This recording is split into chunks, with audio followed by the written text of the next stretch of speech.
Muito bem-vindo a mais um vídeo no canal. Há um craque italiano que, ao que parece, pelo que dizem em Itália, o Porto ofereceu 25 milhões de euros rejeitados pela Roma. Temos ainda um lateral direito e um extremo esquerdo. O extremo esquerdo da África do Sul, o lateral direito da França, que ao que parece também é alvo do Porto. Vamos já analisar o que é que isto significa. Eu acho que isto pode nos dar pistas sobre o que aí vem, sobre o que é que o Porto vai fazer com o plantel. Falando em plantel, o Porto continua aos trabalhos, regressou hoje aos treinos, depois da tal primeira folga da época, primeira de muitas, com certeza. Como nós conhecemos bastante bem o Farioli, sabemos que ele vai dar muitas folgas daqui para a frente, principalmente se a equipa se sair bem, mas hoje há um motivo de felicidade para o Farioli e para nós todos, é que a equipa está praticamente na máxima força, só falta mesmo o Diogo Costa para completar o grupo, portanto acredito que foi um treino bastante mais interessante. Temos a confirmação de que amanhã vai haver um ponto grande de interesse no treino do Porto, que é a primeira conferência do Farioli. Vamos ter declarações do treinador do Porto que vão com certeza ser muito interessantes para lançar o que vem aí na próxima época. E hoje é dia de jogo da seleção. À hora que estás a ver este vídeo, provavelmente já ocorreu o jogo. Podes deixar nos comentários quanto é que ficou. Eu optei por gravar o vídeo antes, não só pela emoção, também para poder assistir ao jogo mais descansado, não ter que gravar logo o vídeo, mas foi também porque os outros vídeos da seleção em que eu gravei logo a seguir ao jogo não tiveram uma repercussão muito grande aqui no canal. Também entende-se porque o canal é sobre o Porto. De qualquer forma, vamos ficar aqui atentos e amanhã eu vou trazer a minha análise sobre aquilo que vi do jogo. Acho que a conferência do Cristiano Ronaldo que tivemos hoje foi a melhor conferência que Portugal já teve, e acho que ofusca completamente um selecionador que continua a parecer muito estranho, muito pouco motivador nas conferências, e acho que do lado espanhol continua a tal estratégia de passar o favoritismo para Portugal, porque eles já perceberam que nós jogamos melhor quando não somos favoritos. Mas já vamos analisar tudo. Primeiro pedir aquilo que peço sempre aqui no canal, que deixes o like para dar uma força, e também já sabes que o teu like é muito importante para que o vídeo entregue para mais gente, para mais portistas, e também para o canal aumentar aqui de seguidores. Estamos rumo a essa meta de 14 mil subscritores, estamos quase a alcançá-la.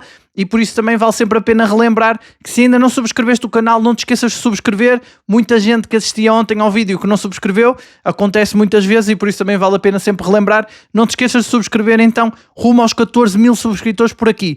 E começando então a análise de hoje, eu começaria pelo mercado de transferências. Temos essas notícias que nos têm surgido de reforços, possíveis reforços para o Porto, e acho que essa notícia é bastante forte e impactante, que está a surgir em Itália. Mais uma vez temos notícias que nos surgem na imprensa internacional.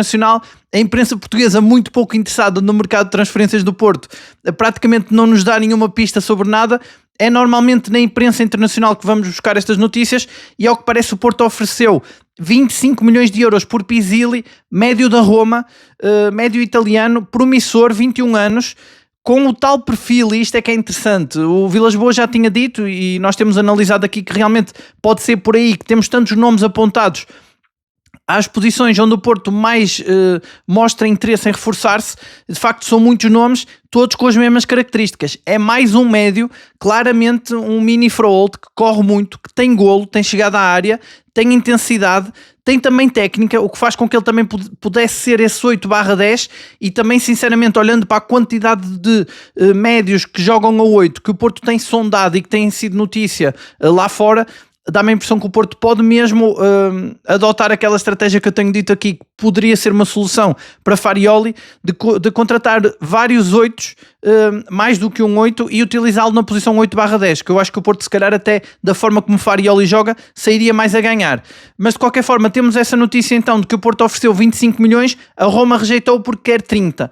O que é que pode ser interessante neste negócio? Sabemos que a Roma está interessada no PP.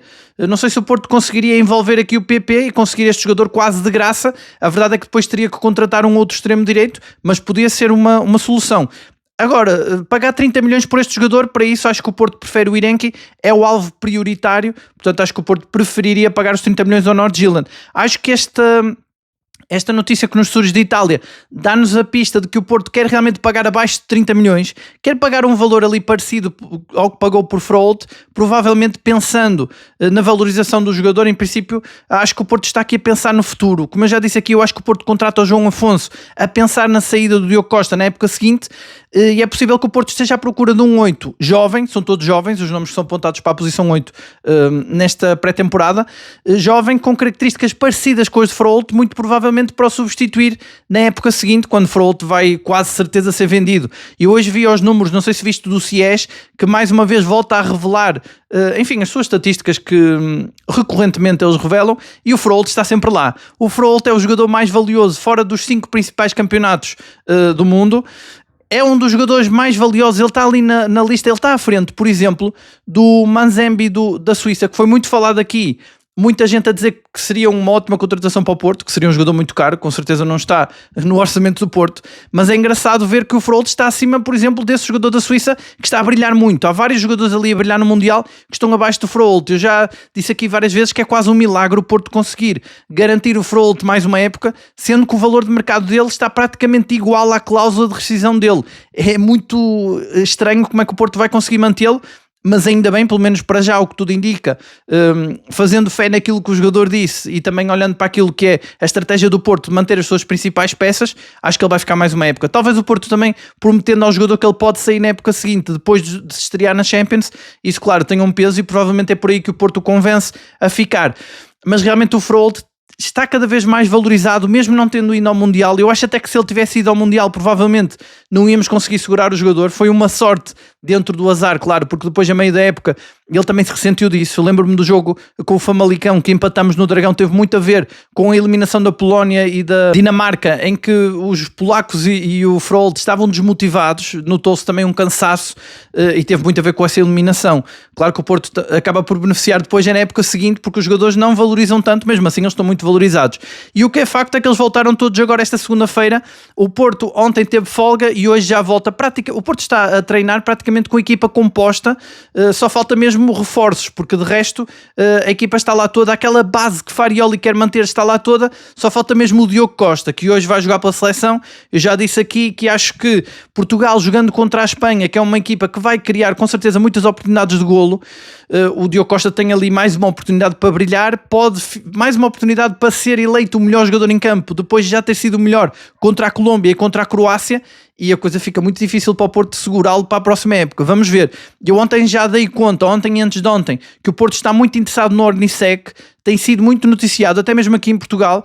A questão é o valor do jogador. 30 milhões é muito, como já muita gente comentou aqui no canal. Agora a questão é que também 60 milhões por um guarda-redes, que seria o que o Porto ganharia se o Diogo Costa saísse, que seria pela cláusula de rescisão, é também muito dinheiro e portanto pode ser reinvestido, e o Porto tem aqui condições pelo menos monetárias, vamos ver depois, porque é muito difícil substituir o melhor guarda-redes do mundo, e eu diria que é impossível, até porque ele é portista e capitão e formado na equipa, fica quase impossível substituí-lo, mas o Porto tem uma oportunidade pelo menos financeira de contratar um guarda-redes de qualidade.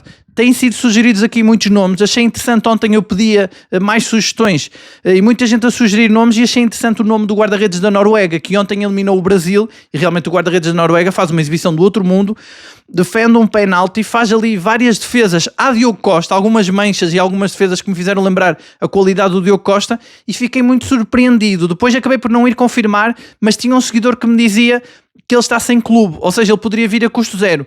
Seria realmente uma contratação interessante, principalmente por ser a custo zero. Em relação ao João Afonso, há muitas notícias que vão surgindo que dão conta de que o Cláudio Ramos estará a caminho da Arábia, parece que é mesmo o fim de linha para ele, e eu já suspeitava aqui que isso podia acontecer, como eu venho dizendo aqui no canal.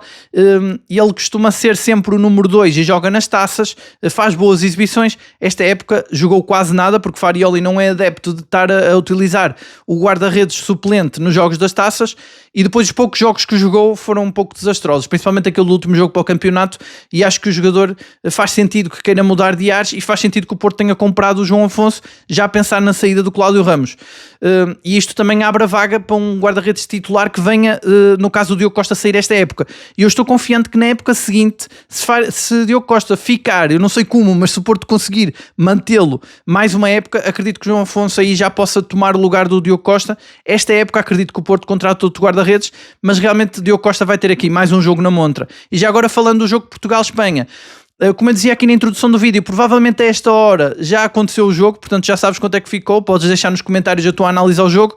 Eu gravo amanhã, no vídeo de amanhã, eu gravo a minha análise também e a minha opinião em relação a um jogo em que eu vou torcer por Portugal. Eu comecei o Mundial com muita confiança, dizendo que éramos os mais fortes a seguir à França.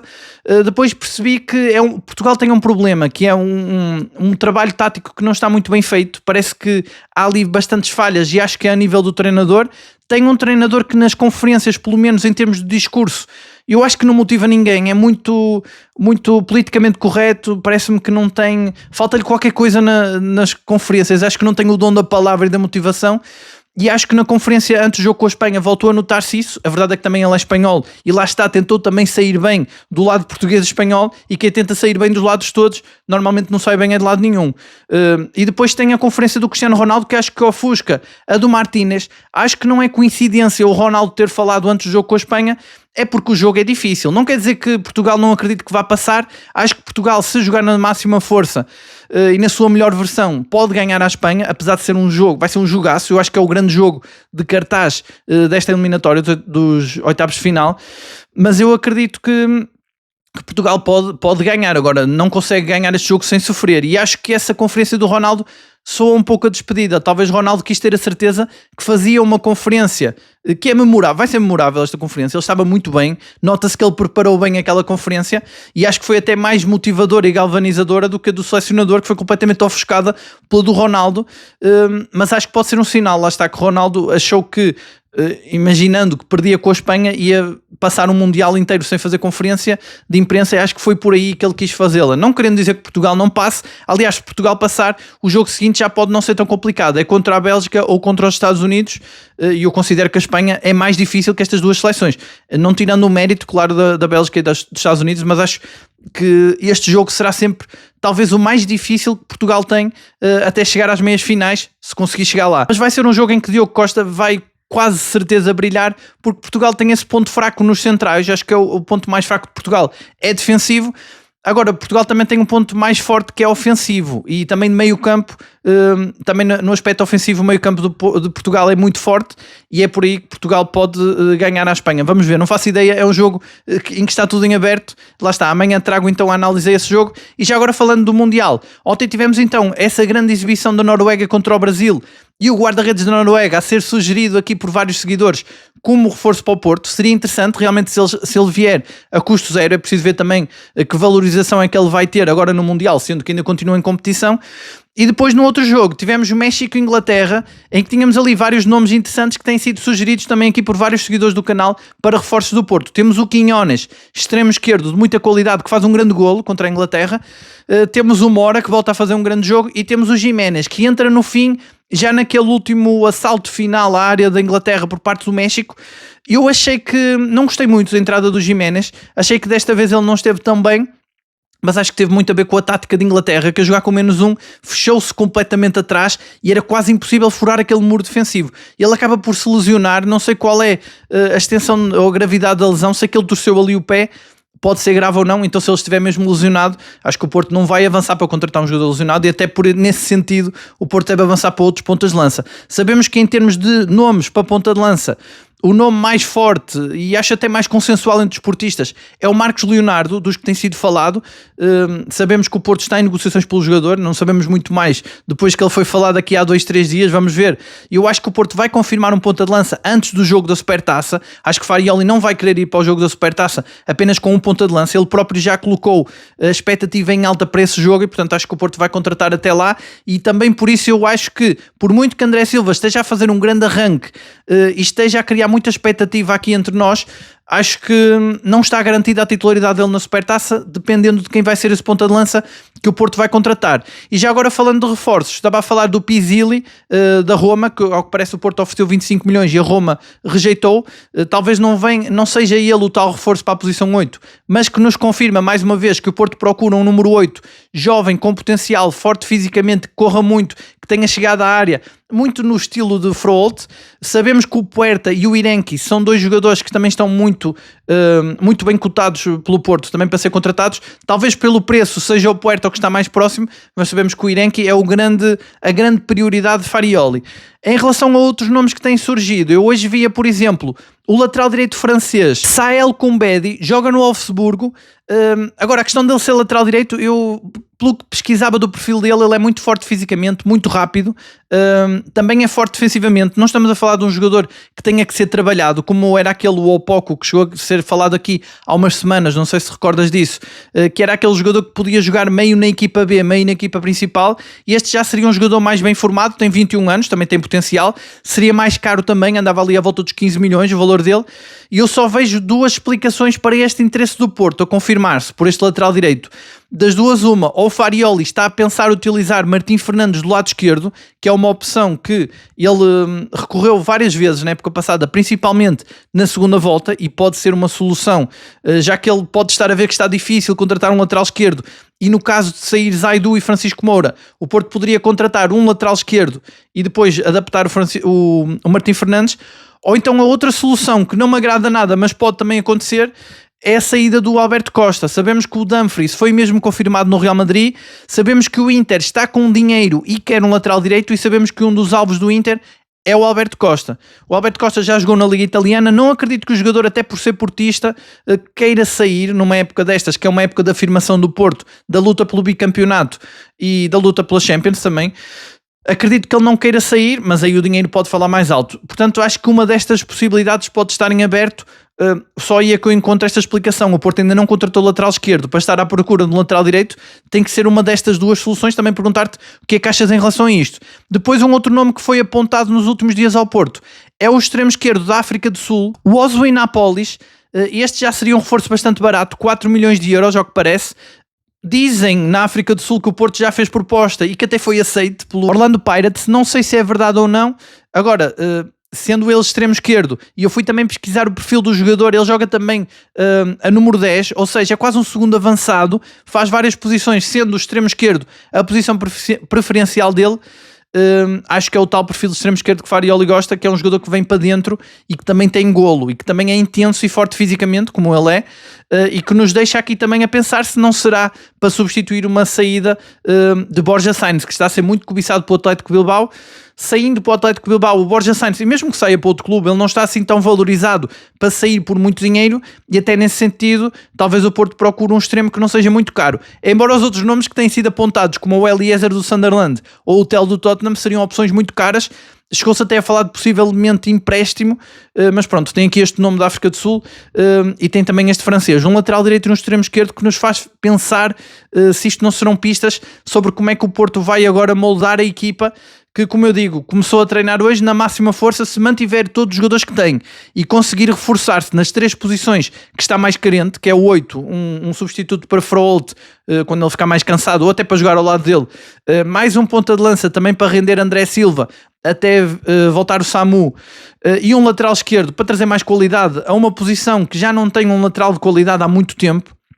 Se o Porto conseguir estas três contratações e não sair ninguém, fica com uma equipa muito boa. A questão, como já analisamos aqui várias vezes, é que o mercado não é assim tão linear. O Porto também precisa de vender e há jogadores como o Diogo Costa que vai ser muito difícil segurar.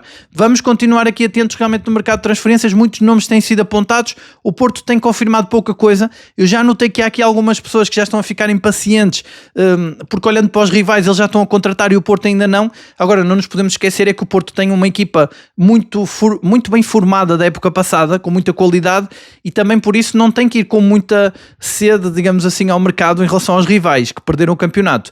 Eu acho que o Porto tem que ser mais estratégico, de facto, até porque pode não ter tanto dinheiro, porque gastou muito na época passada, foram mais de 100 milhões, mas ficou com uma equipa muito forte. Mantendo a estrutura, só precisa mesmo é de acertar nas contratações, acertar num bom médio, num bom ponta de lança, num bom lateral esquerdo. E em relação a médio, o Porto até tem aqui uma boa solução, que eu já disse aqui várias vezes, que é o Eustáquio, que, ok, não vai entrar, não é o preferido de Farioli, aliás, ele não tem perfil para o estilo de jogo de Farioli, mas acho que depois da grande exibição que fez no Mundial, mostrou que pode ser um jogador útil como suplente, e acho que ele está disponível para isso. Portanto, o Porto está bem salvaguardado no meio campo, só tem mesmo ali a falta de um 8, mas acho que o Porto, até com a quantidade de nomes que têm sido apontados, algum destes nomes há de chegar e há de ser um bom reforço, e acredito até que chegam nos próximos dias. E já agora falando do Eustáquio, o Los Angeles, ao que parece, quer o Eustáquio. Eu não sei se isto é verdade ou não, têm surgido muitas declarações de dirigentes de Los Angeles dizendo que querem o jogador. A questão é que não acionaram a opção de compra. Acho que o Porto agora não deve nem negociar com eles, porque acho que o que eles queriam era uma promoção, um desconto no jogador, e o jogador valorizou-se no Mundial e também agora ficam um bocado mal vistos, provavelmente perante os seus adeptos, por terem deixado de sair um herói do Canadá, que ainda por cima é dali da região deles. Deve ter ficado mal visto e é por isso que eles também se calhar estão a ter essas declarações, mas eu acho que o Porto, se o vender, deve vendê-lo para outro clube. Agora também acho que eles podiam estar a contar como era um jogador que está a terminar o contrato e que em janeiro poderia vir a custo zero, acharam que poderiam ter aqui um desconto. Eu acho que isto também se aplica ao guarda-redes ao Samuel Portugal, que eu via hoje e fiquei até surpreendido. Está incluído na equipa B, pode até fazer a temporada toda na equipa B. É um regresso que eu não sei, é um jogador que esteve muito tempo no Porto sem jogar nenhum minuto. Acho que não é nada útil ao Porto. O valor dele era muito baixo também, era à volta de uns 2 milhões para continuar, da opção de compra para continuar na Arábia. Jogou até bastante jogos, se não me engano jogou mais de 20 jogos, mas acabou por voltar. E depois temos o Verón, que também muito me surpreende, mas ao que parece também está na equipa B, e vai começar também os treinos na equipa B. Vamos ver se o Porto os coloca noutro clube ou se vai mesmo inseri-los na equipa B. São jogadores experientes, mas não sei se acrescentam assim tanto ao Porto. Também perguntar-te o que é que achas em relação a isto. O Porto até na questão de colocar os excedentários, esta época está mais lento. A época passada, por esta altura, já tinha colocado os excedentários todos. E já agora falando da época passada, faz hoje um ano exatamente que Farioli chegou ao Porto, e realmente é sempre impressionante quando recordamos, e já aconteceu aqui muitas vezes, até em entrevistas também do treinador e do Vilas Boas. É impressionante como é que num ano Farioli mudou muito a equipa, trouxe essa intensidade à equipa, trouxe os reforços e adaptou-os a quase todos. Os mercados do Porto, à exceção do Mofi e do Caramó, foram quase perfeitos, tanto o de janeiro como o de verão, e realmente foi uma melhoria muito grande que o Porto teve desde que Farioli chegou. Acho que o presidente do Porto respirou de alívio, que encontrou um treinador que entende as ideias dele, que se adaptou muito bem àquilo que é ser Porto, que não é fácil também, e também pode respirar de alívio, porque apesar dele ser muito cobiçado, um bocado a imagem também de todo o plantel do Porto, da maior parte dos jogadores de qualidade ou que jogaram mais na época passada, é um treinador que também está imune a interesses que venham de fora, porque continua muito focado no Porto. Também foi um casamento perfeito nesse sentido, porque o Farioli tinha tido uma época muito decepcionante com o Ajax, o Porto também tinha tido uma época decepcionante, e isso também acaba por ser um bocado uma cola que acaba por fazer com que ele queira passar mais temporadas no Porto, também quase como gratidão, porque o Porto acabou por relançar a carreira dele, quer queiramos, quer não, e portanto acho que foi um casamento que resultou muito bem. Vai agora para a segunda parte, e eu acho que a grande dificuldade deste Porto vai ser, ou o grande inimigo do Porto vai ser algum excesso de confiança que possa surgir pelo facto de a maior parte dos jogadores permanecerem de uma época para a outra e já terem sido campeões, e outra grande dificuldade é ser o alvo a bater, e tem que ter cuidado também para não se tornar previsível. Isso até já tinha acontecido na época passada, mas eu acho que olhando aquilo que tem sido as declarações, como eu dizia ontem, até aquilo que foi revelado no vlog do Porto, daquilo que o presidente disse no balneário e que o treinador disse também aos jogadores, e até olhando para as entrevistas que têm dado, acho que isso foi muito bem identificado e está a ser trabalhado desde o primeiro dia. Portanto acredito que o Porto no mínimo está muito bem ciente dessas duas grandes dificuldades.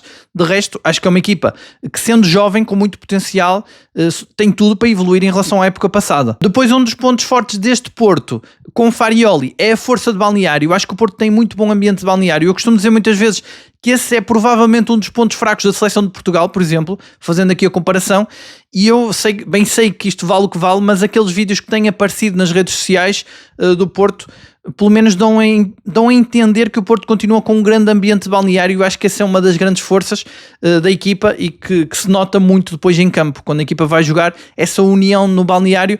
Acho que é um trabalho muito bem feito pelo Farioli e dá-me a impressão que o Porto não tinha isso nas épocas anteriores. E de resto é isso. Eu volto então amanhã com mais um vídeo para analisarmos toda a atualidade do Porto. Vamos ter já as primeiras declarações de Farioli. Vamos também analisar aquilo que aconteceu no jogo de Portugal com Espanha, e vamos continuar aqui atentos ao mercado de transferências. Vamos ver se amanhã há mais novidades ou não. Vamos ficar atentos a tudo o que aconteça aqui, também em relação ao Mundial de Seleções. Vamos continuar aqui, e continuo a lançar o desafio de deixar nos comentários nomes que o Porto possa contratar, de jogadores que estejam a brilhar no Campeonato do Mundo e que fossem interessantes como reforços para o Porto. Não te esqueças de deixar nos comentários. Tem sido interessante, temos descoberto aqui bons jogadores e ao que parece o Porto também está bastante atento ao Mundial, como Fariel já tinha dito que ia ficar, e pelos nomes que vão surgindo, pelos rumores que vão surgindo à volta do Porto, dá a entender que o Porto está mesmo atento ao Mundial também. E de resto é isso, voltamos então amanhã e só antes de terminar o vídeo pedir-te aquilo que peço sempre, que deixes o like para dar uma força aqui ao canal e que não te esqueças também de subscrever, se ainda não subscreveste, rumo a essa meta de 14 mil subscritores aqui no canal. E de resto já sabes, analisar o Porto diária e sem filtro é só aqui. Um abraço e até amanhã.